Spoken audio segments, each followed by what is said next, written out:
Good evening, brothers and sisters, and welcome to my channel. My name is Kevin, and I am an elder in Israel. And this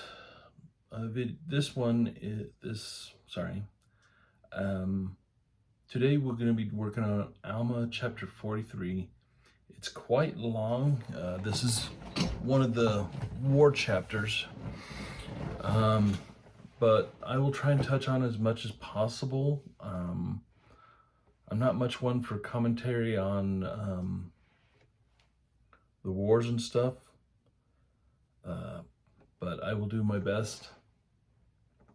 Now, as you remember, yesterday we just finished the last part of the letter to Alma's son, Corianton, and we had a great 4 chapters of Alma talking to his son Corianton about the resurrection, what it is, the restoration, and how we will be when we're resurrected, how we are when we die, meaning if our thoughts are good, clean, wholesome, we will be resurrected to that. But if we're not, if our thoughts are evil continually, then that will be our thought. That's how we'll be resurrected, with those thoughts. So it's a good lesson in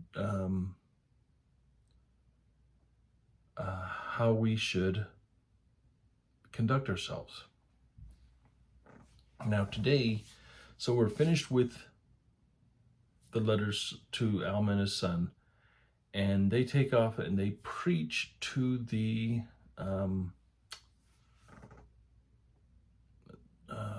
let's see, where did they go? Well, it doesn't even say where they went to preach. So they left to preach. Now Moroni is talking about, or Mormon, sorry, is going to be talking about the war. I think we'll be getting this for the next few chapters.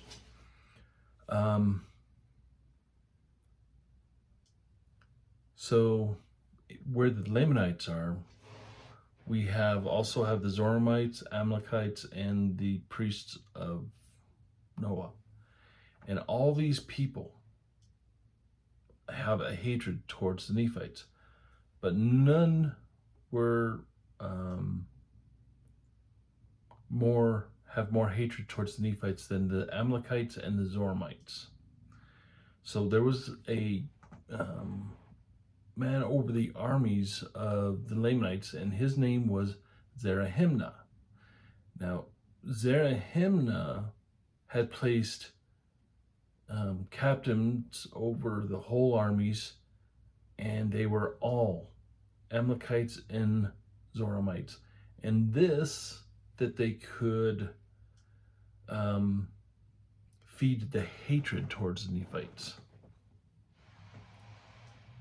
And it says here in verse 7, he says, "Now this he did that he might preserve the hatred towards the Nephites, that he might bring them into subjection to the accomplishment of his desires." But see, the Nephites had a different reason to fight, and this is the reason why we fight today, is to support their lands, their houses. You can see this in verse 9. Their houses, their wives, and their children, they might preserve them from the hands of their enemies, so that they might preserve their rights and their privileges, yea, and also their liberty, that they might worship God according to their desires.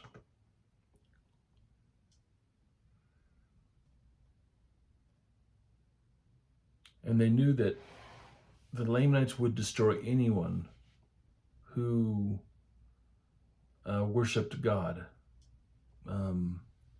much like the atheists would love nothing more than to destroy all things of Christ today. Now, Ammon, the people of Ammon, you remember them, they're the ones also known as the anti-Nephite Lehis. Well, they at this point, they still refuse to take up arms, and so they support the army, the support of the Nephite army with their substance, their food and stuff. Now, I'm trying to make sense of this war chapters. Now the Lamanites, they had gathered in the land of Antionum, and the Nephites were in Jershon. Now the Nephites, they had appointed a man to be their chief captain. He was the command of the whole Nephite army, and his name was Captain Moroni. The man, the myth, the legend. Now, we all know about how great things that Captain Moroni have done. And so when we're talking about Captain Moroni, we know we're dealing with a man that is righteous, he is just. Now, Moroni had prepared his people with breastplates, with arm shields, and with shields and all manners of weapons. Now, in turn, the Nephites, or the Lamanites, only had their weapon and a gird over their loin. Protection over their loin. That's the only. Now, it says here that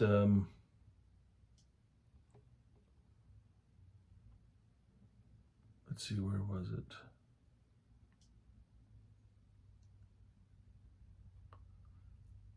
Here in verse 20, it says, now the armies of Zarahemnah was not prepared with any such thing. They only had their swords and their scimitars and their bows and their arrows, their stones and their slings, and they were naked, save it were a skin which was girded about their loins. All were naked, save it were the Zoramites and Amalekites. So that means the Zoramites and Amalekites had better protection than the Lamanites. Kind of showing a favoritism there, aren't they? But despite, them not having all the armor that the Nephites have, the Lamanites, they were ready. They didn't fear this.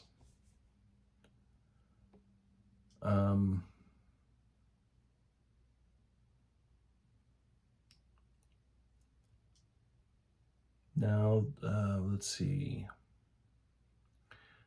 Now, in verse 23, Moroni sent spies in the wilderness, watched their camp, and knowing the prophecy of his Alma, sent certain men into him, desiring where they would want him to go.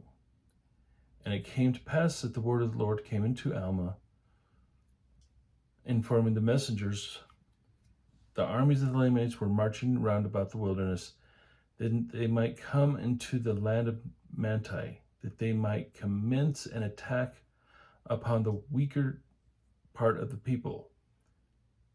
So Moroni, finding this out, sent people, part of his army, to the land of Jershon,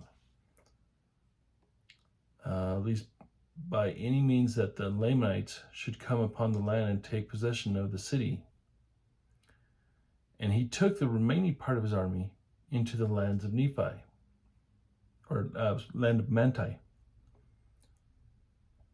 Now, Moroni caused that his army should be secreted into the valley which was near the banks of Sidon, which was on the west side of the river Sidon. So the river Sidon is running north to south. Interesting.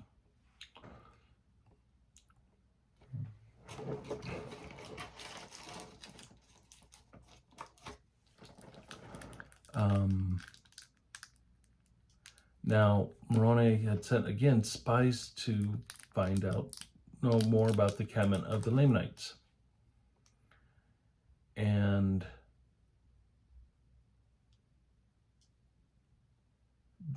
Moroni knew that the only intention that the Lamanites had was to destroy the Nephites. And that's quite sad.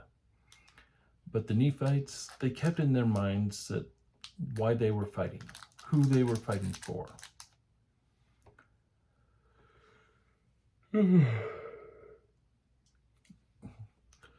He divided his army and brought them part into the valley and concealed them on the east, on the south of the hill Riplah.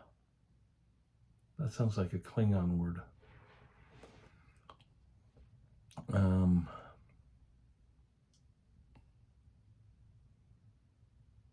Let's see, I'm trying to...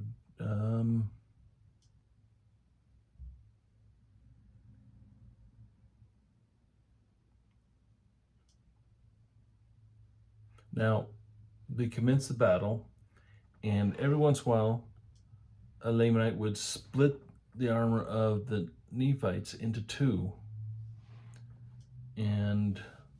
but the death among the Lamanites was a lot more. Now, there was one army that was being led by a man by the name of Lehi, who were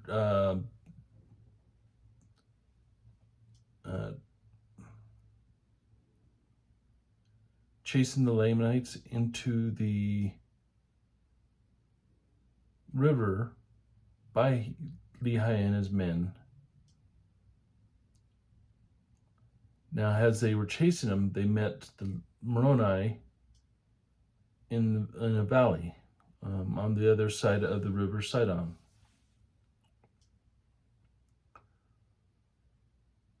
Let's see here.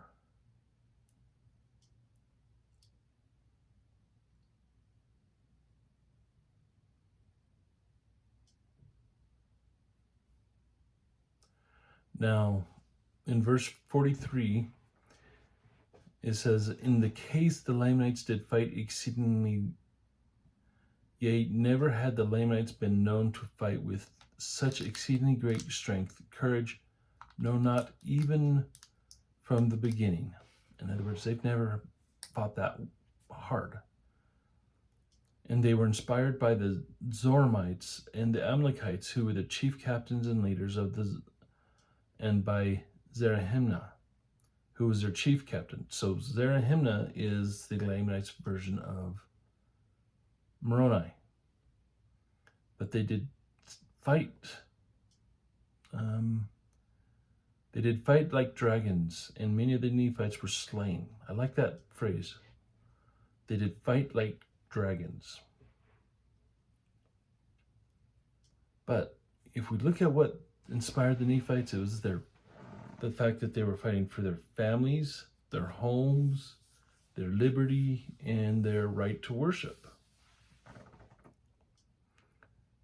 And, in the midst of battle, it's hard to remember what you're fighting. But it's good to know that Moroni had a way of encouraging them and reminding them. Here in verse 51 it says, "Now the Lamanites were more numerous, yea, by more than double the number of Nephites. Nevertheless, they were driven insomuch that they were gathered together in one body in the valley upon the banks of the river Sidon. Therefore the armies of Moroni encircled them, and yea, on both sides of the river Sidon, of the river, behold, on the east were the men of Lehi.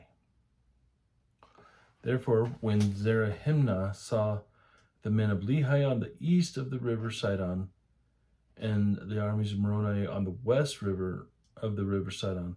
They were encircled by the Nephites, and they were struck with terror. And once Captain Moroni had seen that the Lamanites were in fear of their lives, he actually stopped the bloodshed. Now, he could have gone and caused his armies to wipe out the Lamanites altogether, but him being a righteous man and them only defending themselves, knew that it was time to stop. All right, I know we went through this chapter quite fast. There's not much. If you're reading the chapter by yourself, you'll learn more. It's mostly commentary on this battle. So with that, I hope you guys have a wonderful evening. I hope you guys get plenty of rest. Tomorrow is the middle of the week. We can make it. We can do it. You guys take care, and we'll see you guys tomorrow morning for another Scripture of the Day.